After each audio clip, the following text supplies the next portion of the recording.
aku join sama sekte sesat yang mana di sekte sesat itu menjanjikan kasih sayang.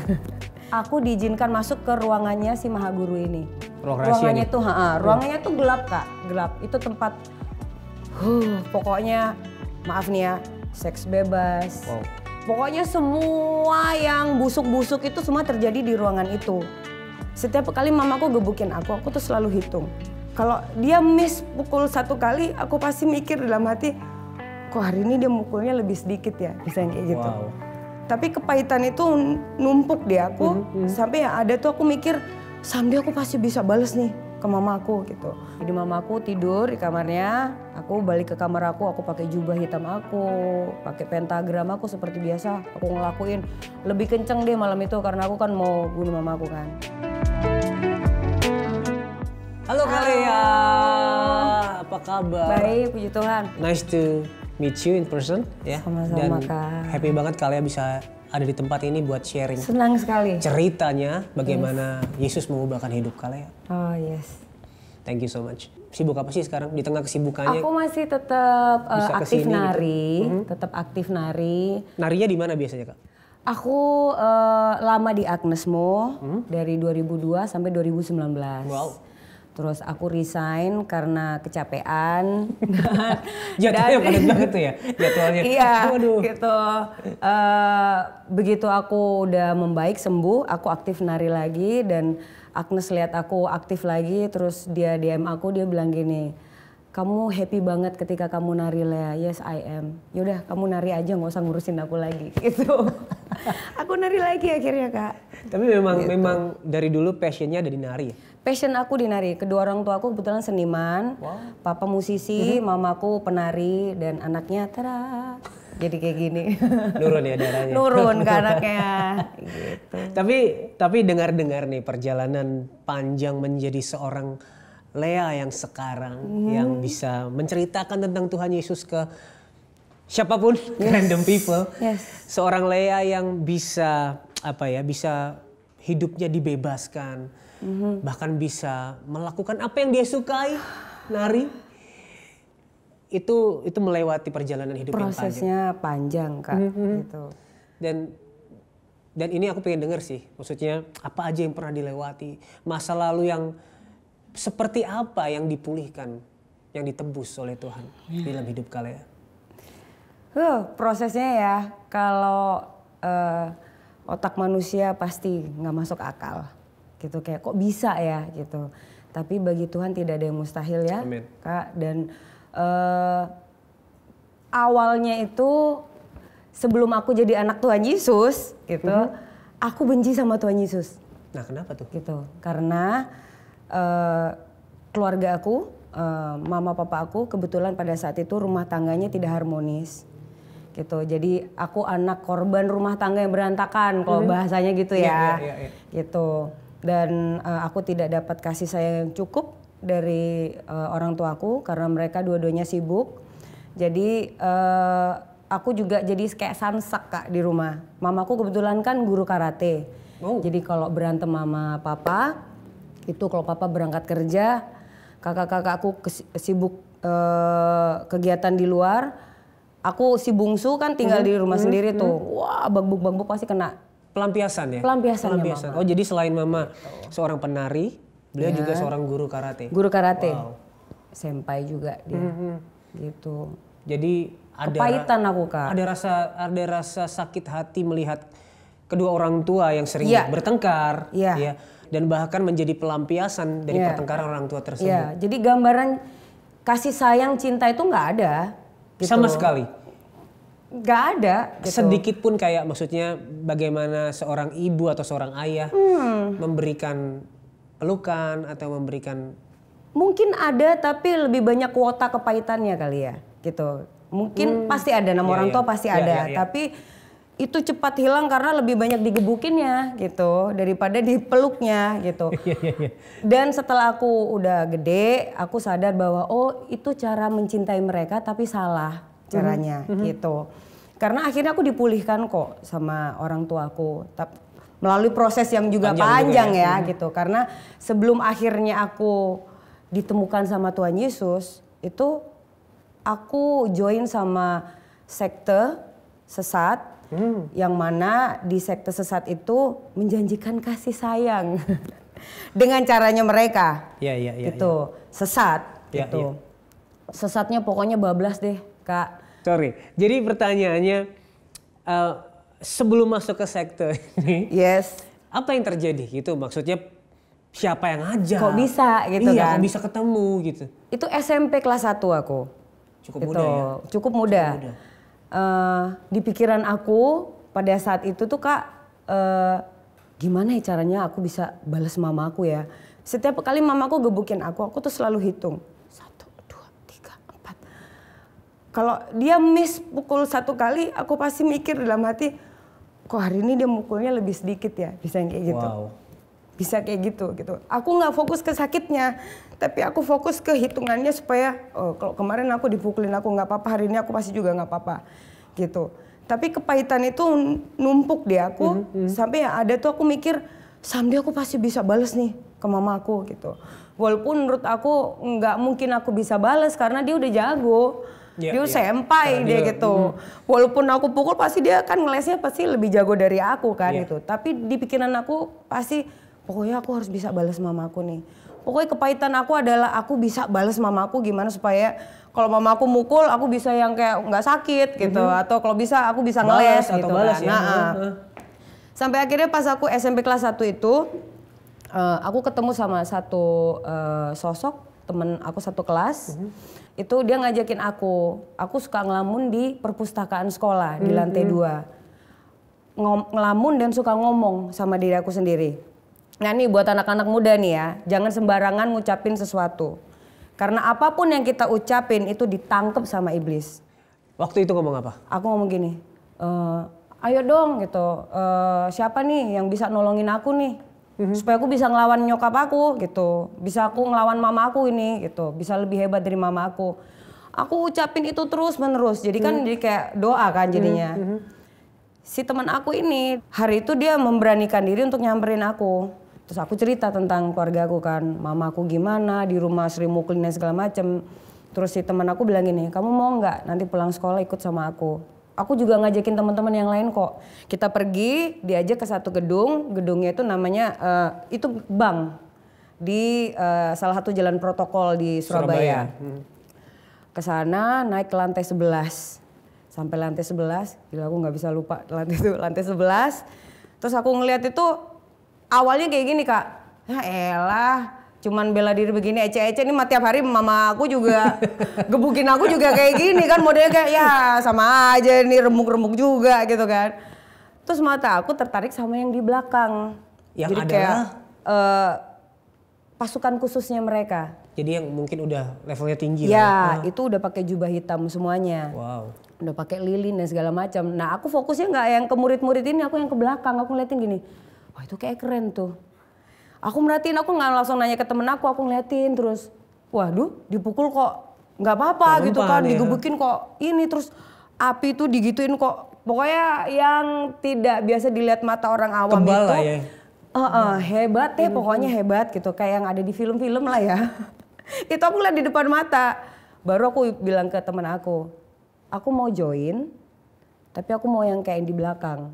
Yang kayak gitu tuh, aku bilang gitu.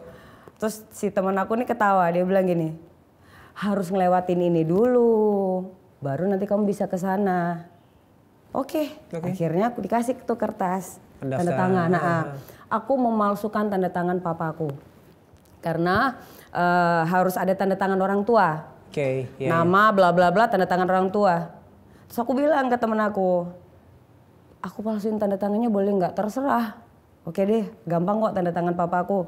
Aku kasih kan, udah. Mulai hari itu officially aku bergabung dengan aliran itu. Pada saat itu aku belum tahu itu sesat atau tidak ya Kak, karena itu kayak bela diri karate pada umumnya. Rajin Kak aku. Pulang sekolah walaupun capek, hidup aku jadi lebih bersemangat karena ada tujuannya kan. Kalau gue lebih jago, wah gitu kan. Ada makna hidup, ada makna yang salah tapi. Salah tapi Kak gitu kan. Udah nih rajin aku Kak tiap hari. Temen aku kadang aku kayak hari ini aku nggak bisa pergi deh. Aku pokoknya nggak ada bolosnya. Nggak boleh absen. Nggak boleh absen karena aku ada tujuannya kan. Iya. Nah karena aku rajinnya itu dan mungkin karena basic di badan aku udah ada keturunan darah seni ya. Jadi menghafalkan koreografi bela diri kan cepet sekali gitu. Teman-teman yang lain itu naik tingkatannya agak sedikit lama Kak. Aku cepet sekali. Gitu. Dari sabuk putih tuh naik ke sabuk hijau coklatnya itu cepet banget. Kira-kira berapa lama itu waktu itu? Aduh, cepet banget ya pokoknya Kak. Karena di atas yang lain lah ya. Di atas yang lain karena teman-teman aku pada gini, kok dia bisa cepet sih ya? Karena dia jurusnya cepet hafalinnya gitu. Jurusnya cepet. Sampai akhirnya suatu saat pergilah aku ke headquarternya mereka Kak. Pas aku masuk ternyata di belakang rumahnya itu kayak gini nih, ada halaman kosong gitu. Itu udah banyak orang di situ Kak, ada yang sabuk putih, pokoknya semualah, sampai yang sabuk hitam lengkap. Itu ada yang memang tinggal di sana. Itu ada yang dari Manado, ada yang dari UK, pokoknya banyak deh orang-orang bule juga ada di situ. Untuk berguru sama dia. Berguru sama dia. Cuman pada hari itu yang bule itu cuman satu waktu itu. Cuman kan jadinya kan keren gitu ya, kayak wah keren juga ini, internasional nih, bener aku mikir wah ini nggak main-main ini gitu. Pas aku masuk, aku nggak langsung join sama mereka latihan. Mereka latihan aku lihat, ih keren gitu. Karena tingkat latihannya udah beda Kak. Ilmunya itu udah beda. Yang di dalam rumah itu? Di dalam rumah itu ilmunya itu sudah menengah luar biasa. Karena gitu. Memang itu mereka yang dipanggil ya, maksudnya dipantau dan memang perkembangannya pesat. Ya, gitu. Ada potensi dipanggil. Potensinya yang udah hebat-hebat gitu. Mereka tuh pasukan khususnya mereka gitu. Yang masih baru-baru itu juga ada juga gitu. Akhirnya hari itu officially tingkatan ilmu aku berkembang pesat Kak.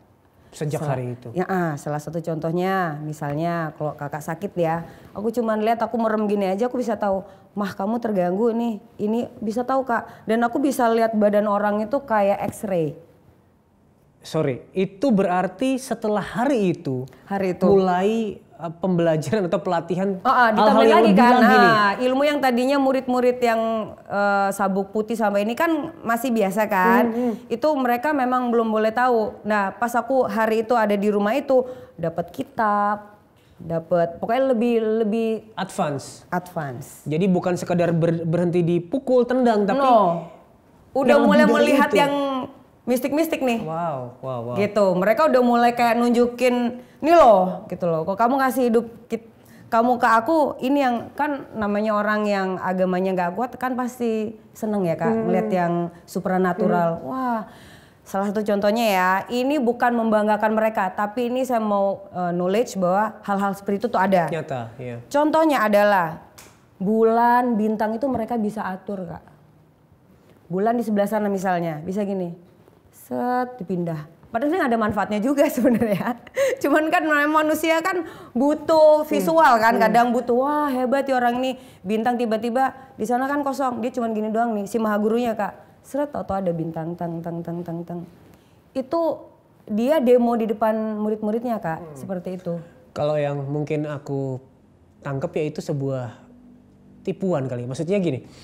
Orang-orang yang berada di dalam kendali mereka tentu kan melihat itu sebagai wow bisa gerak nih bulan. Yeah. Tapi aku percaya sih bahwa alam semesta kan ini kan di bawah kendali Tuhan ya. Yes. So sebenarnya itu mereka tidak benar-benar memindahkan itu, tapi orang-orang yang di bawah kendalinya gitu ya. Betul, setuju. Ini Kak, ini yang kerennya.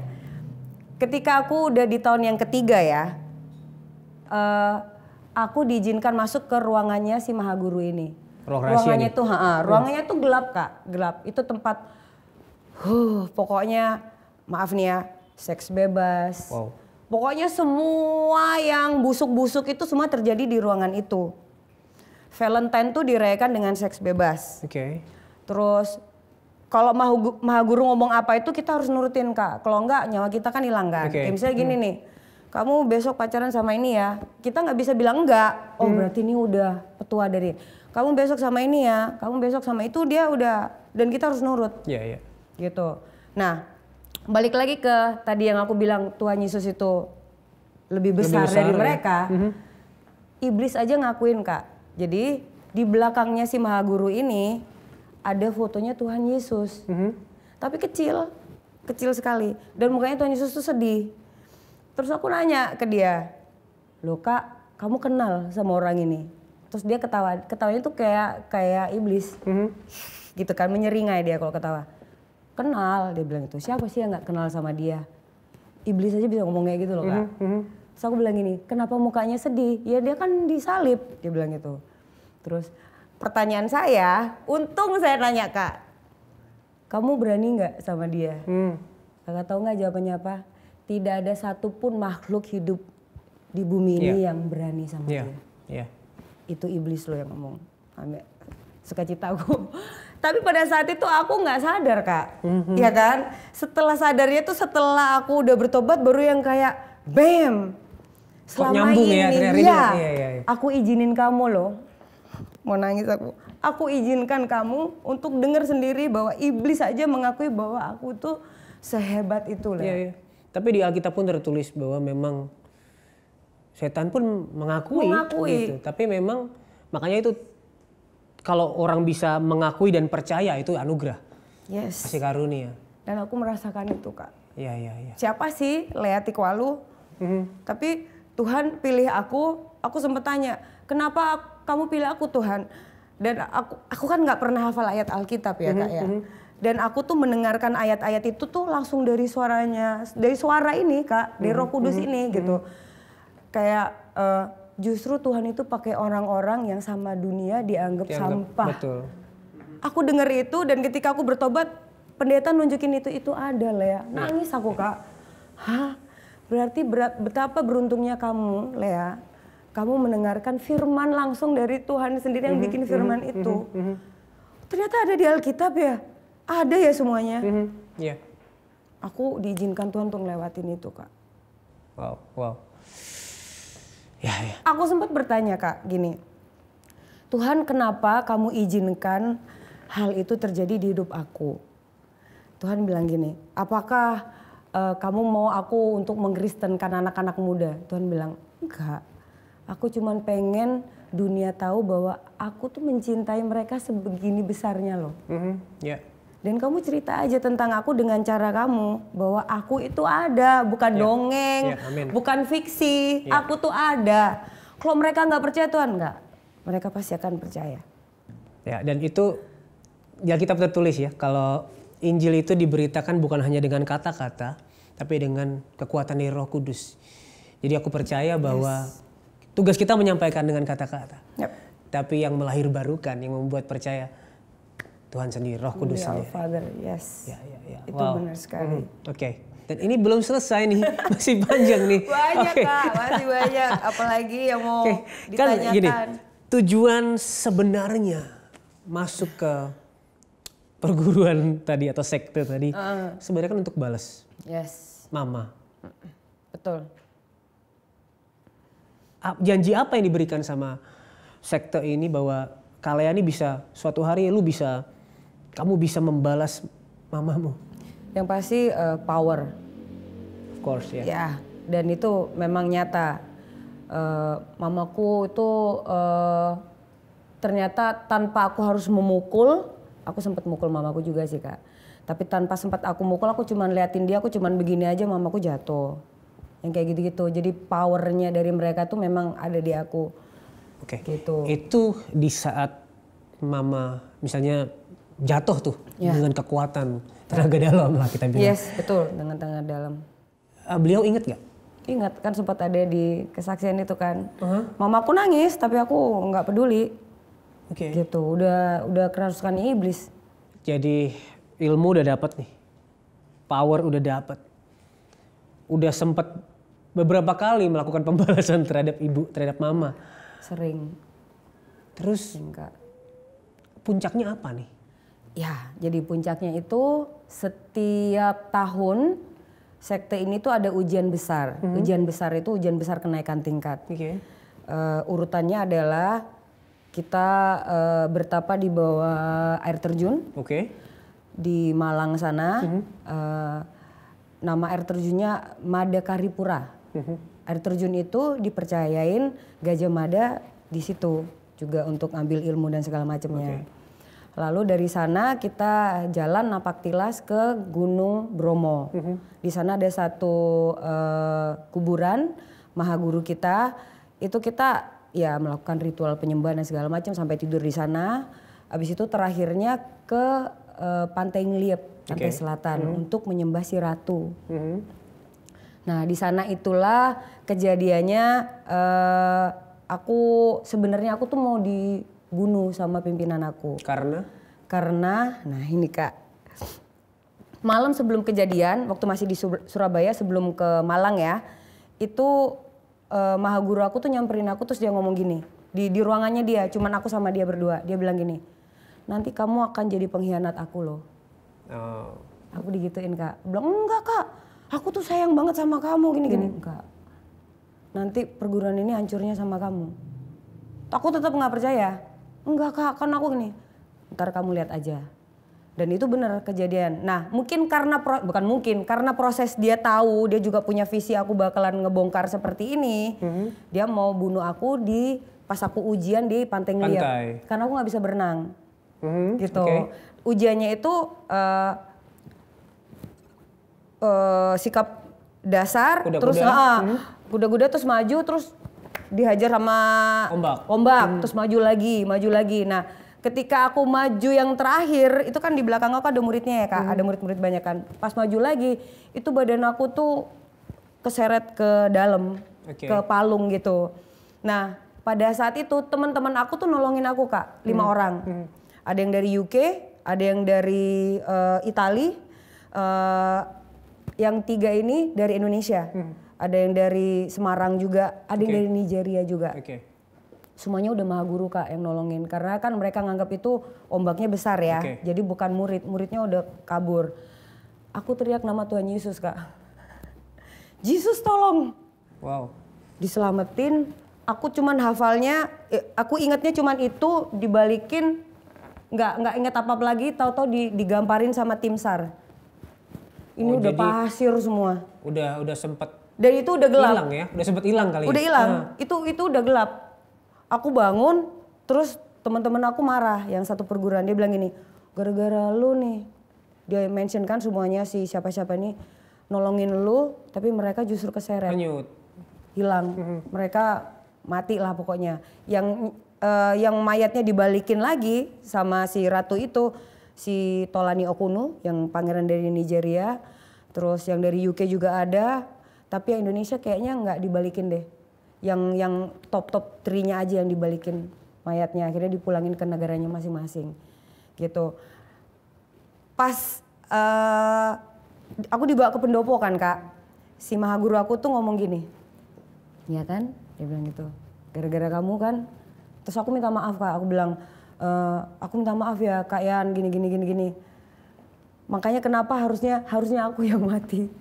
Karena dia mungkin kesal kan ya gitu. Aku bakalan jadi pengkhianat. Kita balik ke Surabaya. Itu tim SAR-nya masih riwah tuh, polisi dan segala macam. Kita balik ke Surabaya. Sampai di Surabaya aku melakukan perjanjian itu sama Mahaguru aku. Karena kan aku merasa feel guilty juga kan. Akhirnya aku bilang yaudah deh gitu. Aku sekarang pulang dulu ke rumah gitu. Aku nanti akan berikan hidup aku lah sepenuhnya buat kamu gitu maksudnya. Pas aku pulang ke rumah Kak, ternyata berita kejadian yang 5 orang meninggal itu sudah ada di koran Jawa Pos. Gitu. Orang tua aku itu udah nganggap aku udah meninggal. Karena yang paling depan itu ada foto aku. Kan di koran. Mamaku tuh udah nganggap aku udah nggak ada. Tiba-tiba malam-malam tuh aku ngetok rumah kan. Terus papa aku yang buka pintu. Kaget. Loh. Apa? Aku gitu kan. Mama aku teriak dari dalam. Ternyata si Dede masih hidup dan segala macem. Bukannya dipeluk Kak. Diberantemin sama mama.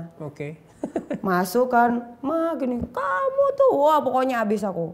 Kamu pokoknya dimarah-marahin. Aku udah gak inget dia marahnya apa. Yang pasti dia marah. Gak pakai lama aku cabut lagi balik ke headquarter. Dari situ aku bilang, kamu bunuh mama aku. Aku udah gak kuat sama dia. Karena aku berharapnya kan dipeluk, oh sayang gitu. Tapi ternyata enggak gitu. Udah deh, mau mama aku, mau siapa di keluarga aku, ambil aja.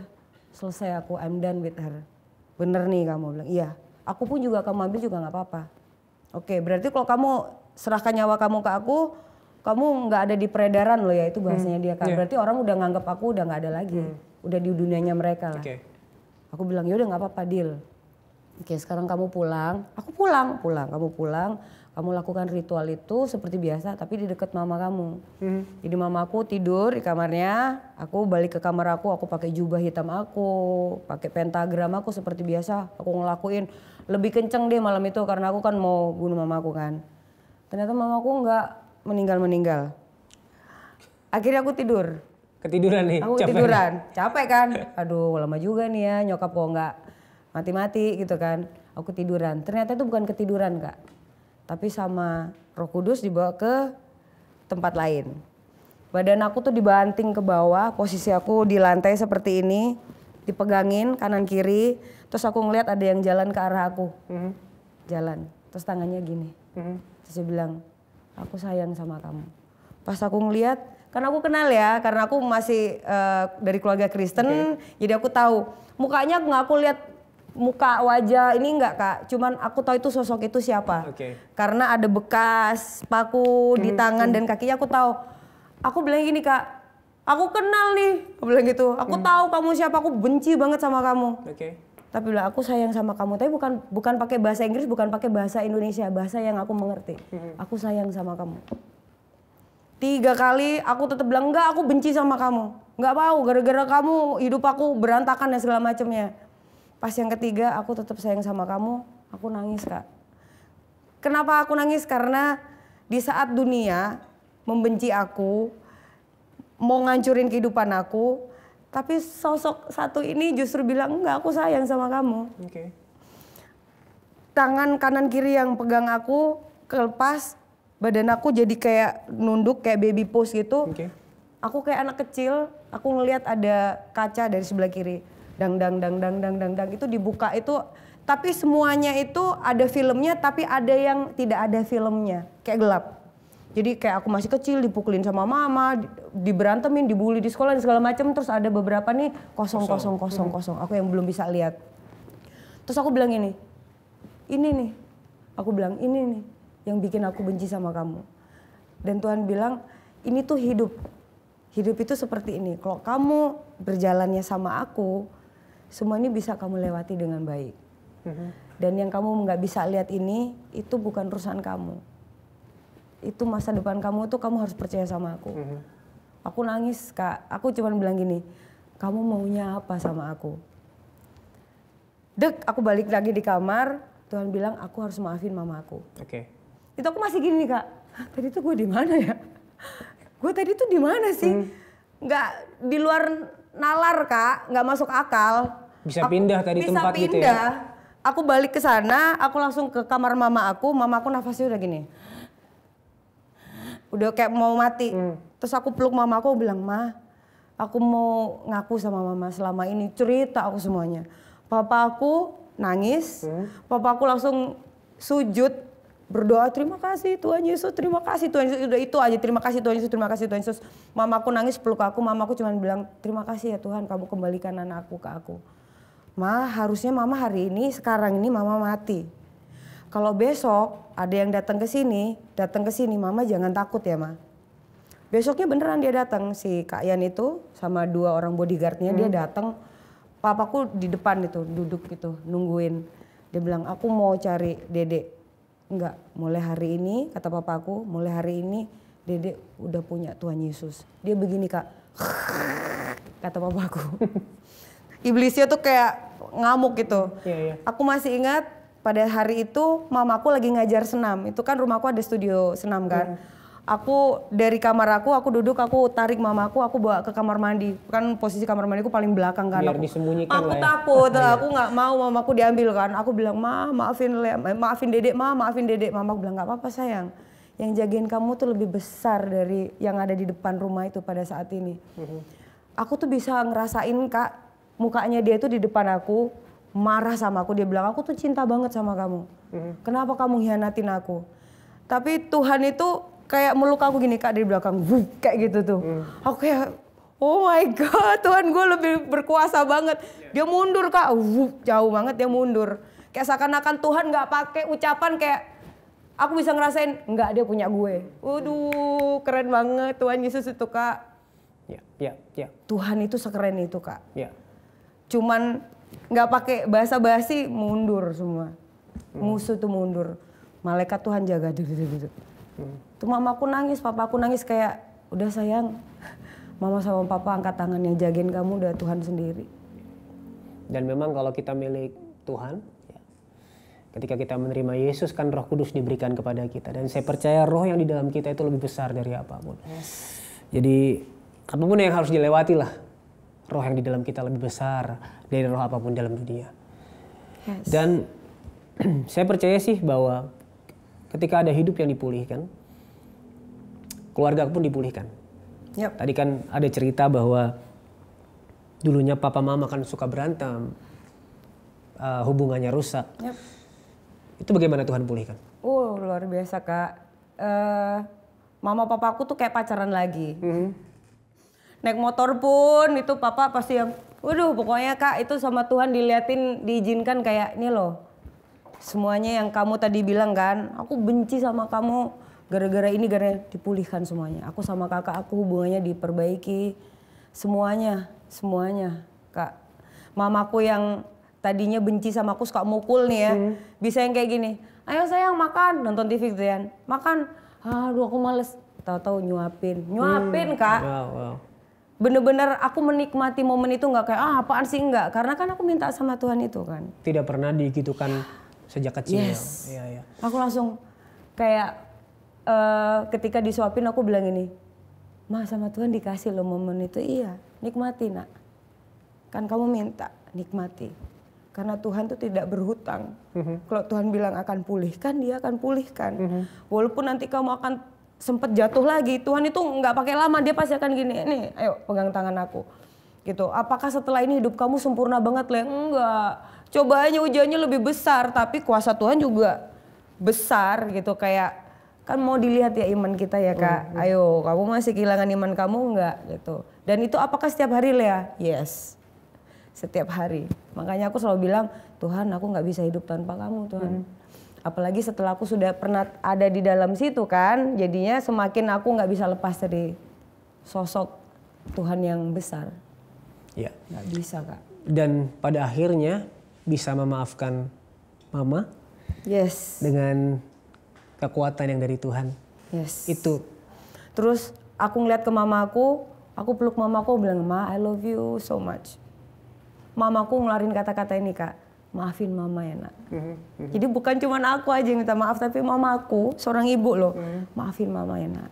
Udah mukulin kamu, aku bilang nggak apa-apa Ma. Gitu, aku maafin mama, papa aku juga peluk aku, opa aku peluk, kayak di film Kak. Dan aku sih percaya ya bahwa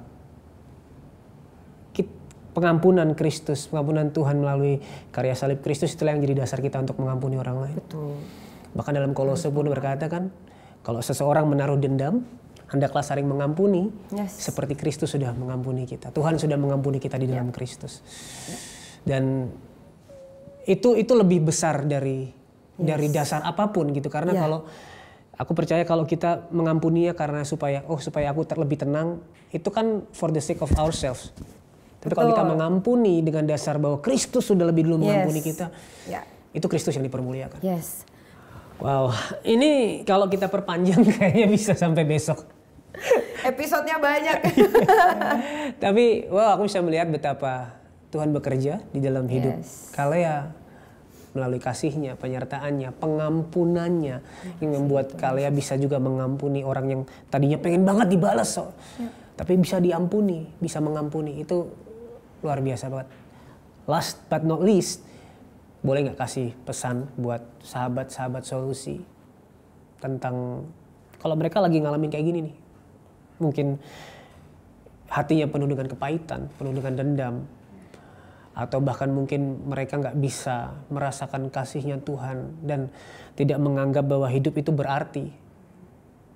Coba boleh nggak ada dua patah kata gitu? Okay. Sahabat solusi, kalau kita ada masalah, kita akan selalu ada masalah. selalu larinya ke Tuhan. Tersungkur, sujud, berdoa, panggil namanya, Tuhan Yesus pasti akan tolong. Karena Tuhan Yesus itu bukan Allah yang berhutang. Ketika kita panggil namanya, Tuhan Yesus saat itu juga akan ada duduk bersama-sama dengan kita dan menyelesaikan masalah kita. Wow, thank you Kak Lea. Sama-sama, aku yang thank you. Lain kali kalau ada waktu kita ngobrol lebih panjang lagi kayaknya. Karena cerita 3 tahun nggak bisa dibicarakan dalam waktu 40-50 menit. Tapi thank you banget buat waktunya. Dan satu pesan sih kalau dari aku ya, bahwa tadi kan Kak Lea bilang bahwa tempat perguruannya itu menjanjikan kasih sayang. Dan seringkali dunia seperti itu ya, menjanjikan apa yang hanya kita bisa dapat dari Tuhan. Dan itu yang berbahaya. Kalau kita cari sesuatu pada tempat-tempat lain yang hanya bisa kita temukan dari Tuhan, ujungnya pasti kecewa. Betul. Tapi kalau kita tahu bahwa Tuhan itu cukup, Tuhan itu sudah mengasihi kita, membuat kita berharga, dan kita bisa menemukan yang tidak bisa kita temukan di dunia, itu kita benar-benar akan datangnya ke Tuhan apapun yang kita lalui. Thank you so much buat waktunya. Sama-sama. Wow. Dan sahabat solusi, kalau sahabat solusi sedang mengalami hal-hal seperti yang Kak Lea alami tadi, menaruh dendam, sakit hati, kepahitan kepada orang-orang dan susah untuk mengampuni atau bahkan mencari hal-hal yang hanya bisa didapatkan di dalam Tuhan Yesus ke tempat-tempat yang lain dan pengen banget rasanya bebas dari itu semua, sahabat solusi bisa kontak nomor yang ada di bawah ini. Ini adalah nomor yang akan standby 24 jam buat mendengarkan cerita, keluhan, kisah dari sahabat solusi. Kita akan dengan senang hati mendoakan sahabat solusi, menyupport sahabat solusi dalam doa. Jangan ragu, jangan malu untuk bercerita, karena satu langkah kecil bisa memberikan perubahan hidup yang sangat besar bagi sahabat solusi. So, terima kasih sekali lagi Kak Lea. I hope we can ketemu lagi nanti. Pasti. Dan Tuhan sertai terus, Tuhan sertai karirnya, karir narinya juga. Amin. Biar terus Tuhan pakai. Jadi terang dimanapun Amin. Aku berdiri. Ya. Dan terus melakukan kesaksian buat siapapun orang itu, orang random. Karena aku percaya itulah yang harus kita lakukan sebagai pengikut Kristus, menjadi saksi dan menjadikan semua bangsa muridnya. Thank you so much. Thank you. God bless. God bless.